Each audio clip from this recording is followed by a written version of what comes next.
और बढ़िया हुआ फिर से आपका स्वागत है आपके अपने YouTube चैनल पर जिसका नाम है सक्सेस हरियाणा। मैं हूं विकास यादव और आप देख रहे हो सक्सेस हरियाणा YouTube चैनल। इस चैनल पे आपको भाई गवर्नमेंट या सरकारी कर्मचारी की अपडेट होती है वो मिलेगी। चैनल को सब्सक्राइब जरूर कर लेना। आज मैं बात करूंगा, आपको पता होगा कल हरियाणा विधानसभा का स्पेशल सेशन है जिसमें Haryana clerical recruitment and condition service bill 2026 को पास किया जाएगा। इसके लिए सेशन आया है। तो मैं आपको इस बिल में कंप्लीट बताऊंगा कैसे प्रमोशन होगा, किसके ऊपर इंप्लीमेंट होगा, कब से लागू होगा, प्रोसेस क्या रहेगी, आगे किस प्रकार से क्लर्क से आगे प्रमोशन कैसे होंगे, ग्रुप डी वालों को कैसे होगा, सारी चीजें इस बिल के बारे में कंप्लीट आपको समझना है। ठीक है, बिल तो आपने देख लिया होगा मुझे पता है, लेकिन इसमें समझने वाली बात है वो मैं आपको बता रहा हूँ। देखो, सबसे पहली बात तो ये है कि जो इसका नाम है वो क्या नाम है, Haryana clerical recruitment and condition of service act 2026, ये इसका नाम है।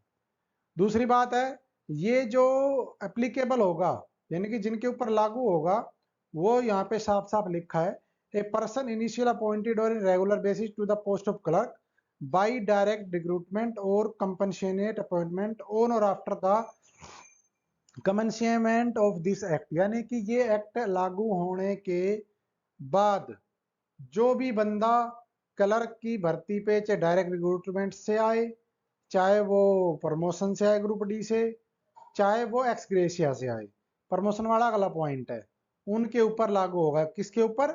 जिस दिन ये बिल पारित हो जाएगा उस डेट के बाद। क्लियर? और जो group D employ 2018 service act के तहत लगे हुए हैं वो भी इसी तरह क्लर्क बनेंगे इसी बिल के थ्रू। क्लियर हो गया ना? यानी कि पहली बात तो क्लियर ये कर लो कि जो भर्ती हो चुके क्लर्क, चाहे इस भर्ती में जो अभी हुई है उसमें हो चाहे उससे पहले के हो, उनके ऊपर ये वाला लागू नहीं है।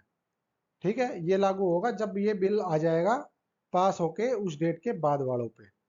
दूसरा, एक अगला पॉइंट और क्लियर कर लो, ये वाला क्या, provided the nothing in the act shall apply to persons appointing as a clerk on regular basis, यानी कि ये एक्ट किसके ऊपर लागू नहीं होगा? किसके ऊपर? द कॉन्स्टिट्यूशनल और सैचुरेटेड बॉडीज क्रिएट बाय और अंडर एनी लॉ, यानी कि जो सैचुरेटेड बॉडीज हैं या कॉन्स्टिट्यूशनल बॉडी हैं। जैसे कॉन्स्टिट्यूशनल बॉडी की बात करूं, HPSC Haryana public service commission एक कॉन्स्टिट्यूशनल बॉडी है। सैचुरेटेड बॉडी या कॉन्स्टिट्यूशन बॉडी वो होती है जो ऑटोनमस बॉडी कहते हैं, जिनका अपना खुद का एक सर्विस रूल सब कुछ होता है, जैसे यूनिवर्सिटीज हैं। ठीक है, आपका कोई कमीशन है, तो उस टाइप की जो बॉडीज है। ठीक है, या किसी भी लॉ के अंदर किसी को गठन किया, जैसे किसी हम कहते हैं कि गुड़गांव विकास प्राधिकरण, इस टाइप के उनके ऊपर लागू नहीं होगी। दूसरा, गवर्नर हाउस के ऊपर लागू नहीं होगी, राजभवन या गवर्नर हाउस जो कहते हैं, लोग भवन कहने लग गए आजकल।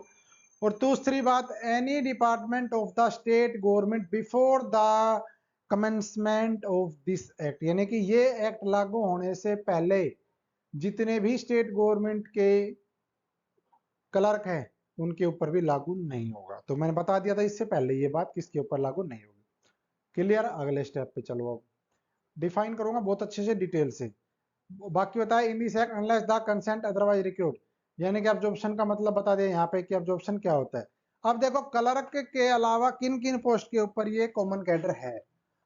देखो, क्लर्क का मतलब क्या है, यहाँ पे क्लर्क का मतलब है clerk, clerk cum typist, typist, data entry operator, clerk cum operator, diarist, dispenser, record keeper, cashier, caretaker, store keeper और पीबीएक्स क्लर्क या sanction in functional pay level identified to that the clerk in any department of the state government as provided a schedule A. Schedule A आगे बताया गया है, यानी कि clerk और उसके इक्विवेलेंट जो पोस्ट हैं क्लर्क वाली लाइन की, उसके इक्विवेलेंट उनके ऊपर ये लागू होगा। क्लर्क का मतलब वो है। अब बात आएगी लास्ट में जी, क्लर्क के बाद असिस्टेंट, डिप्टी सुपरिटेंडेंट या अकाउंटेंट या सुपरिटेंडेंट, इनका क्या होगा? तो वो भी मैं आपको आगे बताऊंगा, समझ जाओगे आप उनका क्या होगा, कैसे प्रमोशन उनका होने वाला है। पूरा पढ़ोगे तब समझोगे। Common cadres means clerk appointed और रेगुलर बेसिस किसी भी डिपार्टमेंट में जो है वो, इसके बाद यानी कि इस एक्ट के आने के बाद जो भी है वो कॉमन कैडर में आएगा क्लर्क। आगे जो भी भर्ती आएगी वो क्लर्क की भी कॉमन कैडर से आया करेगी। कंपनसेट अपॉइंटमेंट जो एक्सग्रेशिया से होती है वो भी इसके अंदर आएगी ये, और वो कब, एक्सग्रेशिया से कई तरह की होती है, वीर शहीद सम्मान योजना भी है, एक हरिहर पर्सन पॉलिसी 2021 है, और एक जो एक्सग्रेशिया 2019 है, तीनों तरह की इसी में आएंगी। लेकिन ये ध्यान रखना, इसके बाद जब ये एक्ट लागू हो जाएगा, उसके जब इसका नोटिफिकेशन आ जाएगा गजट, उसके बाद लागू होगा, उनके ऊपर लागू होगी। डायरेक्ट भर्ती के बारे में बता दिया, एक्सपीरियंस का मतलब बता दिया, यहाँ पे गवर्नमेंट का मतलब हरियाणा का ह्यूमन रिसोर्सेज डिपार्टमेंट है वो इसके ऊपर रहेगा। ग्रुप डी एक्ट का मतलब जो 2018 वाला एक्ट है वो है। रिकॉग्नाइज यूनिवर्सिटी और इंस्टीट्यूशन का मतलब बता दिया कि जो यूनिवर्सिटी है, ठीक है जी, और इंस्टीट्यूशन के बारे में बता दिया जो गवर्नमेंट की तरफ रिकॉग्नाइज्ड है वो सब। रिक्रूटमेंट एजेंसी का मतलब है हरियाणा स्टाफ सिलेक्शन कमीशन या और भी कोई भी बॉडी जो सरकार अपॉइंटमेंट करने के लिए लागू करे वो चीज। शेड्यूल बता दिया आगे, शेड्यूल ए है आगे। सर्विस का मतलब हरियाणा क्लरिकल सर्विस मानी जाएगी। एससीटीसी का मतलब है स्टेट एलिजिबिलिटी टेस्ट पार्ट 1 और पार्ट 2 दोनों, ठीक है, एससीटीसी का मतलब। और स्टेट गवर्नमेंट का मतलब है गवर्नमेंट ऑफ हरियाणा। आगे है अपॉइंटिंग अथॉरिटी, अपॉइंटिंग अथॉरिटी का मतलब है डायरेक्टर जनरल ह्यूमन रिसोर्सेज, वो अपॉइंटिंग अथॉरिटी रहेगा इसकी। नंबर ऑफ पोस्ट, सबसे इंपॉर्टेंट बात यहाँ पे क्या, नंबर ऑफ पोस्ट के बारे में क्या बताया गया, ये बताया गया है number of post shall be calculated on the basis of data of vacant post और in all the departments of the state government after every 6 months to be filled up by the direct appointment और by promotion. मतलब कि हर 6 महीने में जो vacant post होगी उनके base पे डायरेक्ट भर्ती की खाली होती है तो डायरेक्ट भर्ती की जाएगी, और प्रमोशन के लिए खाली होती है तो प्रमोशन की जाएगी। यानी कि हर 6 महीने में डाटा मांगा जाएगा, ये एक अच्छी बात है, ठीक है। अगला देखो, जो रूल लागू होंगे पे एंड अलाउंस के वो सारे 2016 वाले लागू होंगे। लेकिन एक चीज आगे लिखिए, provide that the Haryana civil service pension rule, जो पेंशन रूल 2016 वाला है वो केवल और केवल डेथ कम रिटायरमेंट ग्रेजुएटी के लिए लागू होगा और कोई लागू नहीं होगा। छठा है एज के बारे में बता दिया, 42 ईयर्स एज होनी चाहिए डायरेक्ट भर्ती के लिए, ठीक है जी। और जो प्रमोशन के लिए वो कुछ नहीं है। अगर बात करें क्वालिफिकेशन की तो क्वालिफिकेशन आगे बताई गई वो बताऊंगा। ये इंडियन होना चाहिए, नेपाल का होना चाहिए, सब चीजें छोड़ो, ये बेसिक बातें हैं। यहाँ पे डिस्क्वालिफिकेशन बताई है, तो कि कोई भी बंदा है तो वो मैरिज अगर किसी के साथ भी कर किए हुए दोबारा से वो लिविंग में रहने लग जाता है, वो सब चीजें बताई गई है। रिक्रूटमेंट देखो, अब 65% तो होगी डायरेक्ट भर्ती, 30% होगी कॉमन ग्रुप डी एम्प्लॉई जो है कॉमन कैडर के सीनियरिटी कम मेरिट के बेस पे, ध्यान रखना कॉमन सीनियरिटी से होगा ये। और जो बंदे अलग की बात कर रहे थे ना कि भाई हमारा अलग कैसे होगा, जो प्रमोशन कहते हैं कि हम तो भाई अलग लेंगे कॉमन कैडर से बाहर हो रहे, वो सब चीजें वो बताऊंगा आपको कि उनका क्या मैटर है, उनको फायदा क्या है, औरों को क्या फायदा है। होगा कॉमन सीनियरिटी लिस्ट से सबका प्रमोशन। 5% होगा यानी कि जो एक्स ग्रेशिया पॉलिसी होती है उससे, और डायरेक्ट ट्रांसफर इससे, क्लियर। और यहाँ पे लिखा है all promotion unless otherwise provide shall be made on seniority cum merit basis and seniority alone with not confirm any right to such promotion. और सीनियरिटी होने का मतलब ये भी नहीं है कि वो उसको प्रमोशन का राइट मिल जाएगा। ये लाइन स्पेशल उनके लिए लिखी गई है जिन्होंने कोर्ट केस करा था कॉमन कैडर से अलग होने का, क्लियर है ना। तो ये पहले भी थी अब भी है, आप अगर सीनियर हो डिपार्टमेंट में तो आप रिक्वेस्ट कर सकते हो, आपका राइट नहीं है प्रमोशन लेने का। तो ये बात स्पेशल मुझे पता है उन्हीं के लिए लिखी गई है, पहले कभी नहीं होती थी ये लाइन, कभी कोई सर्विस उठा के देख लेना। ये लाइन जो थी यहाँ पे seniority alone shall not confer any right of such promotion, ये लाइन कभी नहीं लिखी होती थी, अब की बार लिखी है। अब आ जाओ क्वालिफिकेशन पे, +2 और इक्विवेलेंट होनी चाहिए, 5 साल ग्रुप डी की सर्विस होनी चाहिए। किसके लिए, ये है प्रमोशन का क्राइटेरिया, वैसा तो +2 होना चाहिए। 70% ACR गुड या वेरी गुड होनी चाहिए। कोई जुडिशियल इंक्वायरी या डिपार्टमेंट इंक्वायरी पेंडिंग नहीं होनी चाहिए। और किसी प्रकार का आपके खिलाफ सर्विस में आपके खिलाफ एडवर्स रिमार्क्स नहीं हो।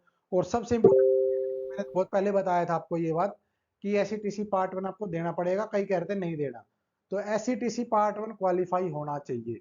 अब कुछ कहेंगे जी कैसे होगा, अब होगा, ये एक्ट आने के बाद आप एलिजिबल हो, एससीटीसी पार्ट 1 देने के लिए आपको अप्लाई करना पड़ेगा और उसके बाद रिजल्ट आएगा, फिर आप पार्ट 1 का रिजल्ट देने के बाद आप एलिजिबल हो जाओगे, ठीक है। तो ये जरूरी नहीं है, ये मैं सोचना कोई भी जिसने पहले एससीटीसी पास कर भी दिया गलती से तो उसका प्रमोशन पहले हो जाएगा, नहीं। अभी ये होने के बाद एसईटीसी का फॉर्म निकलेगा, आपको फॉर्म भरवाए जाएंगे, आप पेपर दोगे, रिजल्ट आएगा, तब प्रमोशन होगा। कोई ये मत सोचे हम रह गए पीछे। और यहाँ पे लिखा है when you're a post of clerk is not filled up by the promotion in any department, यानी कि अगर कोई पोस्ट है जो क्लर्क की, अगर वो नहीं की जाती है, प्रमोशन से फिल नहीं हो पाती है, तो all the group D employ recruit prior to group D consider promotion department concern. यानी कि अगर कोई पोस्ट खाली रह जाती है कहीं पे, प्रमोशन से नहीं भरी जा रही है, तो फिर जो डिपार्टमेंट है, कंसर्न डिपार्टमेंट है, वो इस ग्रुप डी एक्ट 2018 से पहले के जो भर्ती हुए एम्प्लॉय है, फिर उनको कंसिडर तब करेगा। ये बात यहाँ पे लिखी है, ये रहा। Prior to in enactment of the group D act shall be considered for promotion by the department concerned. If none of eligible, then the information shall to director general human resources. रुको रुको, इसका meaning गलत निकल गया। इसका मतलब ये लिखा है, मैंने गलत पढ़ दिया जल्दी जल्दी में। क्या सभी डिपार्टमेंट हैं वो पहले जो ग्रुप डी एक्ट 2018 से पहले के एम्प्लॉय है, पहले उनको कंसीडर करेंगे। अगर वहां पे कोई एलिजिबल नहीं मिलता है तो वो अपनी खाली पोस्ट की information director general human resources department को भेजेंगे। ठीक है जी, कॉमन कैडर ब्रांच को, regarding vacant post to the field of the promotion of amongst group D employ of common cadre. तो यानी कि सभी डिपार्टमेंट एक एक बार अपनी जो एलिजिबिलिटी पुराने वाले की चेक करेंगे, और उसकी खाली होने की जो पोस्ट है, अगर कोई नहीं मिलता है तो वो भेजेंगे एचआरडी को, तब इनका प्रमोशन के लिए आगे किया जाएगा, जब तक आपका एसईटीसी पार्ट 1 ले लिया जाएगा। अगला, in the departments for group C post other than clerk. यहाँ पे आ जाओ अब बात भाई, ध्यान देना। in the department where group C post other than clerk are to be filled up by promotion or selection from amongst group D employee subject to the eligible criteria prescribed in the departmental service rule, the panel of 3 eligible group D employee of such post। यहाँ पे ध्यान देने की बात है, ये बात बहुत पहले मैं बता चुका था, क्योंकि पहले भी एक बार इसके बारे में चर्चा आई थी और लेटर भी आया था। जब ये ड्राफ्ट आया था फिर ये काम ढीला हो गया। क्या, सेल post shall be recommended by the government for consideration against such post of the concern department where no group D employ appointed. यानी कि जो पोस्ट क्लर्क के अलावा जो बची, जैसे मान लो ड्राइवर है कहीं पे, जैसे एग्रीकल्चर में एग्रीकल्चर इंस्पेक्टर है, बेलदार वाली में ये आगे होती है कोई पता नहीं क्या पोस्ट है, और टीमेट की इलेक्ट्रीशियन है, खल्लासी है, उनके लिए ट्रेसर है, इस टाइप की जो पोस्ट है जहाँ पे ग्रुप डी का ही प्रमोशन होता था, तो डिपार्टमेंट के सर्विस रूल के अकॉर्डिंग जो है वो भेजेगा डिपार्टमेंट एचआरडी को कि मेरे पोस्ट ये खाली है, इसका सर्विस रूल ये है, इसकी एलिजिबिलिटी ये है, और जो बंदा इन एलिजिबिलिटी को पूरी करता है उनका पैनल भेजा जाए। तो कुल मिला के बात ये आती है, जिन पोस्ट पे टेक्निकल है, जैसे कि एग्जांपल दूं, टाउन कंट्री प्लानिंग डिपार्टमेंट में पोस्ट होती है फेरो खल्लासी या खल्लासी, उससे अगला प्रमोशन होता है ट्रेसर का। तो वो ट्रेसर के लिए एलिजिबिलिटी क्या है कि 5 साल एज ए आपने फेरो खल्लासी काम किया हो। तो जब डिपार्टमेंट इस तरह की सर्विस रूल भेजेगा तो सीधी सी बात है, जिस बंदे ने उस डिपार्टमेंट में फेरो खल्लासी की पोस्ट पे काम किया है, एचआरडी उन्हीं बंदों को रिकमेंड करेगा। तो जो टेक्निकल पोस्टें हैं डिपार्टमेंट्स की, तो उन पे फाइनल निचोड़ ये निकल के आता है कि उन पे प्रमोशन उन्हीं के डिपार्टमेंट के बंदों का होगा, चाहे सीनियरिटी कहीं भी करती है लाई, तो उनको केस करने की जरूरत नहीं है। बस डिपार्टमेंट से आपको रिक्वेशन भिजवानी है कि मेरे यहाँ पे ये पोस्ट खाली है, इनके लिए ये क्वालिफिकेशन है, मुझे रिकमेंडेशन करके दो। एचआरडी उनको कॉमन सीनियरिटी लिस्ट से छाट के उस क्वालिफिकेशन के बंदे को संबंधित डिपार्टमेंट को भेजेगा, एक पोस्ट के अगेंस्ट 3 बंदे को। डिपार्टमेंट देखेगा उन 3 में से कौन एलिजिबल है, कौन सीनियर है, उसके हिसाब से प्रमोशन किया जाएगा। क्लियर, आगे आ जाओ। ये है एलिजिबिलिटी, एसईटीसी बताना ही है। जो प्रमोशन है, प्रमोशन से पहले पार्ट 1 आपको देना है, और प्रमोशन होने के बाद पार्ट 2 देना है। जब तक पार्ट 2 नहीं दोगे इंक्रीमेंट नहीं लगेगा। लेकिन पार्ट 1 पास नहीं किया तो प्रमोशन भी नहीं होगा। आज से पहले क्या होता था, प्रमोशन हो जाता था, पार्ट 1 और पार्ट 2 दोनों बाद में देने होते थे, लेकिन अब पार्ट 1 पहले देना है। 1 साल का प्रोविजन पीरियड होगा आपका, बाकी चीजें वही हैं, और ये चीजें हैं इसमें। आगे चलो, प्रोबेशन पीरियड के बाद आपको कंफर्म किया जाएगा, वो भी वही है पहले की तरह सीनियरिटी बता दी है। Seniority, inter seniority of the member of service shall be determined by the merit list and be recruiting agency. Clerk के बारे में सीनियरिटी ये बताया गया है, जब आप क्लर्क बन जाओगे तो क्लर्क की सीनियरिटी कैसे बनाई जाएगी। तो उसमें बताया है कि अगर कोई भी बंदा एक ही डेट को अपॉइंट होता है क्लर्क की पोस्ट पे, चाहे प्रमोशन से हो चाहे डायरेक्ट भर्ती से हो, अगर एक ही डेट को दोनों का होता है तो वहां पे क्या होगा, देखो, a member appointing by direct recruitment shall be senior. यानी कि जो बंदा, एक बंदा तो मान लो डायरेक्ट भर्ती आया है, एक प्रमोशन से आया है, और दोनों की क्लर्क की पोस्ट पे ज्वाइनिंग एक ही डेट की हो गई, तो जो बंदा डायरेक्ट भर्ती से आया है ना, वो सीनियर माना जाएगा और प्रमोशन वाला जूनियर माना जाएगा। क्लियर। और अगर वो नहीं है क्राइटेरिया, तो यहाँ पे बताया ए member appointing under ex gratia policy and procedure. यानी कि अगर सिचुएशन ऐसी है कि एक बंदा तो एक्सग्रेशिया का, एक प्रमोशन का है, तो फिर कौन होगा, तो फिर होगा आपका एक्सग्रेशिया वाला सीनियर। ठीक है, यानी कि प्रमोशन वाला जो बंदा है वो सीनियरिटी में तीसरे नंबर पे रहेगा, अगर एक ही डेट में अपॉइंटिंग होती है तो। अगर डेट अलग, मान लो एक का आज, प्रमोशन वाला आज ज्वाइन कर गया, डायरेक्ट भर्ती वाला कल ज्वाइन करता है, तो फिर प्रमोशन वाला सीनियर क्लर्क बनेगा। ये चीज इसमें है। बताऊंगा कलर से आगे, प्रमोशन बताऊंगा वीडियो के लास्ट में कि कलर से आगे कैसे चलेगा कॉमन कैडर। रिजर्वेशन बताया है, वही है, डायरेक्ट भर्ती वालों के लिए है। और यही भी है, ट्रेनिंग बताइए, कुछ पोस्ट पे होती है। सस्पेंशन की पावर, सस्पेंड करने की पावर एचआरडी के पास रहेगी, जो डीजी है उसके पास।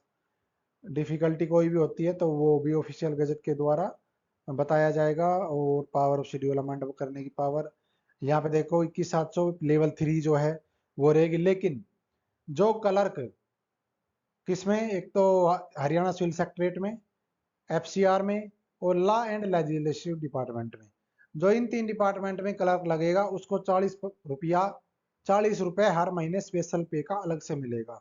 इसके साथ 40 रुपया अलग से मिलेगा, बाकी के लिए सेम रहेगा। ठीक है, ये बताया है, ये रहा। प्रमोशन से +2, 5 साल का एक्सपीरियंस, एसएटीसी पार्ट 1 हिंदी या संस्कृत में से 10वीं, ये तो है प्रमोशन से। और ट्रांसफर या डेपुटेशन से भी आ सकते हो। 2 साल का experience as a clerk in any government of India होना चाहिए, एसईटीसी पास होना चाहिए।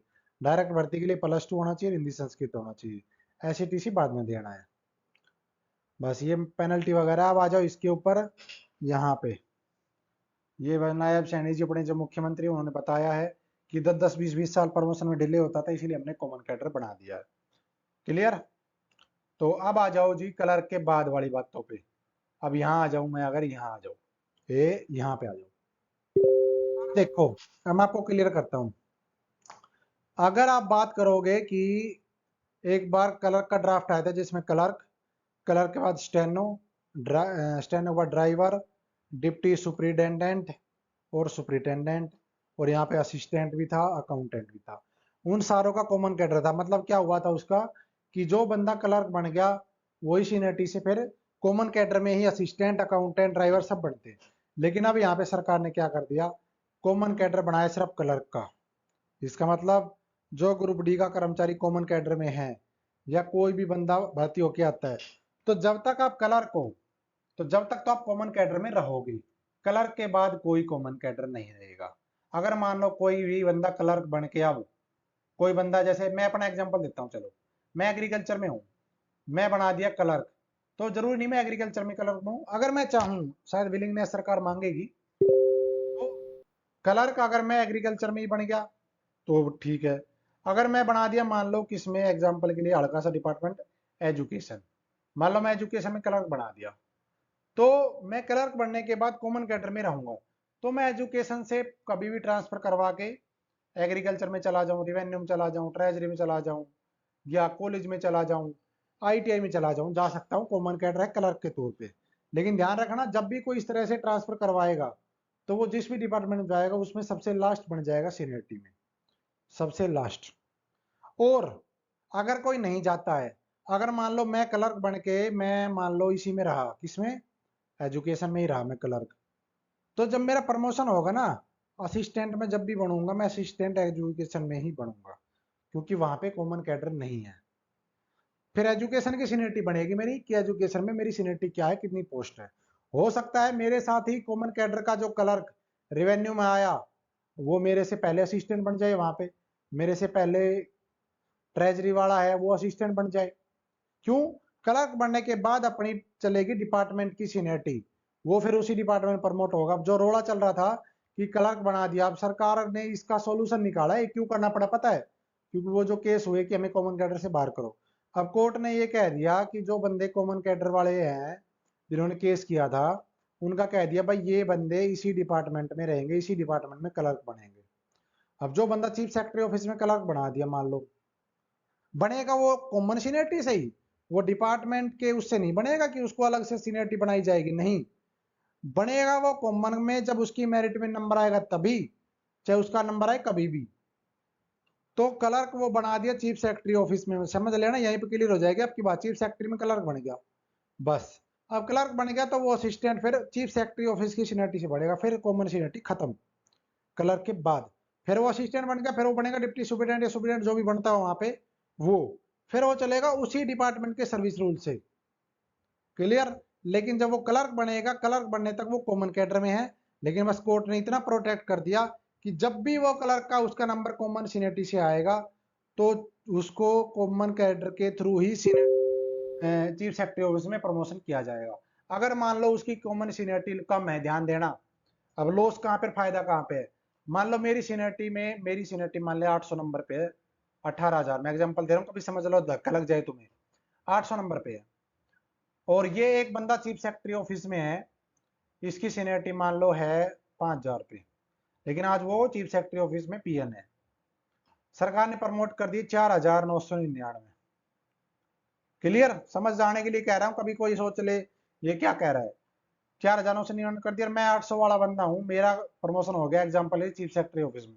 वैसे मुझे नहीं चाहिए चीफ सेक्रेटरी ऑफिस, अपने घर ही ठीक है, नजदीक। तो एग्जाम्पल के लिए मैं बन गया चीफ सेक्रेटरी ऑफिस में क्लर्क, 4,999 तक प्रमोशन हो गई, चीफ सेक्रेटरी ऑफिस की होगी सारी सीट फुल। ठीक है, कल को फिर कॉमन कैडर का प्रमोशन 6 महीने के बाद फिर आया, अब ये बंदा एलिजिबल है प्रमोशन होने के लिए। लेकिन जब ये एलिजिबल तो है, लेकिन इसने तो केस कर दिया था कि मुझे तो चीफ सेक्रेटरी ऑफिस में प्रमोशन चाहिए, लेकिन अब चीफ सेक्रेटरी ऑफिस में जगह नहीं है, तो इसको स्किप कर दिया जाएगा, इससे आगे चला जाएगा। क्यों? क्योंकि इसने केस करके ऐसा डिसीजन ले रखा है कि इसको प्रमोशन मिलेगा तो चीफ सेक्रेटरी में ही मिलेगा, तो इसको स्किप कर दिया जाएगा। और ये दावा भी नहीं कर सकता कि मेरे से जूनियर प्रमोट हो गया। इससे जूनियर प्रमोट दूसरे डिपार्टमेंट में हुआ, चीफ सेक्रेटरी ऑफिस में इससे जूनियर नहीं हुआ।